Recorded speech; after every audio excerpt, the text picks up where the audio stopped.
Bueno, hablemos ahora de los roles del gobierno de datos.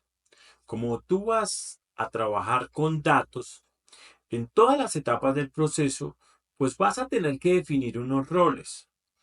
A veces la preocupación es porque de pronto las directivas dicen, es que tenemos que contratar mucha gente. De pronto no, de pronto lo que necesitamos es que las personas que están trabajando con los datos cuenten con las siguientes capacidades para que se enfoquen en los distintos roles. Y así genera una estructura de gobierno y esa estructura de gobierno me apalanco en ella para definitivamente sacar mi gobierno de datos adelante. ¿Sí?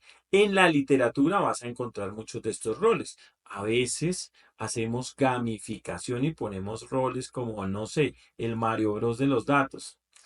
Ese tipo de cosas pueden ser muy interesantes. Esto no son prácticas cerradas, sino por el contrario, abiertas. Son cerradas en cuanto a que lo que yo hago debe garantizar sí o sí calidad, completitud, confiabilidad sobre los datos. ¿Listo? Bien. Entonces comencemos con los roles. El primero, el data owner. Él es el dueño de los datos. Él es el jefe de sus datos. Es el que más los quiere. ¿Sí? Pero a él puede que lleguen. Entonces, no es directamente responsable en todas las etapas. Pero él es el dueño. Él es responsable de definir la calidad de esos datos. O sea, él entiende cuál es la calidad que deben de tener esos datos. Cuál es la seguridad que hay que ponerles. Qué tan importantes son para el negocio y tienen un uso bajo su dominio. Es decir, él opera esos datos. Entonces, pueden ser datos financieros, datos de clientes, que tienen que ver con el negocio. Habrá unos más importantes que otros, obviamente. A veces su perfil es ejecutivo, es un líder de área, por ejemplo, un jefe de oficina financiera, un jefe de recursos humanos. Entonces, termina siendo muchas veces un jefe y debe tener de alguna forma, debe tener un criterio y aparte del criterio es necesario o se busca que tenga poder para generar el escenario de cultura que queremos desarrollar cuando implementamos un gobierno de datos. Bien. ¿Qué sigue? Pues sigue nuestro Data Steward. Ese siempre confunde. ¿Sí? El Data Steward es el administrador de los datos. Él me ejecuta políticas de calidad, la limpieza, la estandarización de los datos. Eso son parte de sus funciones. Actúa como un enlace entre áreas técnicas y áreas de negocio para resolver inquietudes, dudas que se tengan al respecto, por ejemplo, cuando tenemos que llevar datos de un sitio a otro. Él me ayuda a mantener los metadatos y la documentación actualizada del negocio. Su perfil generalmente es un experto en procesos de negocio o de datos. Puede ser un analista de CRM, puede tener conocimiento de lo que hace la herramienta, puede ser valioso. Esas capacidades a veces es muy importante tenerlas, pero puede que tú no las tengas en tu organización. Por eso lo que yo te digo es, estas son muy buenas prácticas, pero debes dimensionar qué sí puedes hacer y qué no puedes hacer. ¿Listo? El data custodian, el custodio de los datos. Su responsabilidad es gestionar la infraestructura técnica, el almacenamiento, ese ejercicio robusto que se debe tener para gestionar los datos. ¿Sí? Él es un responsable de asegurar que se cumplan las políticas técnicas de backup, de cifrado, de recuperación. Normalmente él sí es un experto en TI, conoce de TI, conoce de datos, conoce de bases de datos, de lenguaje de consulta.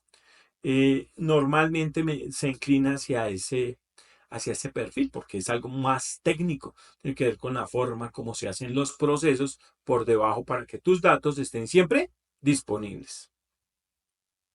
Su gestión y su impacto pues protege toda la integridad física y la lógica de los datos, que no se pierda, que haya concordancia en todo momento de esos datos. Bien. Y está el Data Governance Council, el Comité de Gobierno de Datos. Esta es la instancia a la que yo llego para definir la estrategia de mis datos. ¿Por dónde se van a ir? ¿Cómo los vamos a canalizar? ¿Cómo se resuelven los conflictos? Muy importante, esa es un área que entra ahí. ¿Sí? Normalmente su perfil o los perfiles de las personas que cumplen estos roles, pues tienen que ver con líderes ejecutivos y con representantes que son claves en las áreas. ¿Sí? Por ejemplo, un jefe de producción, alguien que es clave en el área y que conoce cómo se hacen los procesos. Alinea el gobierno de datos a los objetivos estratégicos de la organización, que el hecho de gestionar los datos, pues definitivamente en la estrategia, pues sí me esté aportando, que no se me esté quedando por el camino. Esa es su función. Mira qué importante. Entonces, hemos visto unos roles muy interesantes que tienen que ver con el gobierno de datos. Hay unos roles de soporte que puedes tener por ahí, que puede ser un analista de calidad de datos, el Data Quality Analyst o el Data Privacy Officer, un oficial de seguridad de seguridad que tiene que ver con la privacidad de los datos. Acá en Colombia, por ejemplo, lo llamamos Chief Data Officer. Entonces es un responsable de que los datos no se me vayan a ir por ahí y de pronto tenga yo problemas legales. Hay otro que puedes tener de soporte que se llama Metadata Manager. Ese es el gestor de los metadatos, el que me ayuda a que los metadatos estén bien. Y hay otro que se llama el Data Architect, el arquitecto de datos, que él es capaz de diseñar estructuras de datos y flujos que cumplan con estándares y gobernanza. Normalmente son expertos en modelado de datos. Esto es el equipo, o este es el equipo que tú deberías de tener en un ejercicio responsable, serio y robusto de gobierno de datos. Pero si no cuentas con ellos desde que se organicen muy bien, pues igualmente va a ser serio y responsable tu equipo. Muy claramente deben estar definidas algunas o muchas de las funciones que caracterizan este tipo de roles para que tu ejercicio de gobierno de datos aporte valor y sea un ejercicio robusto en tu organización.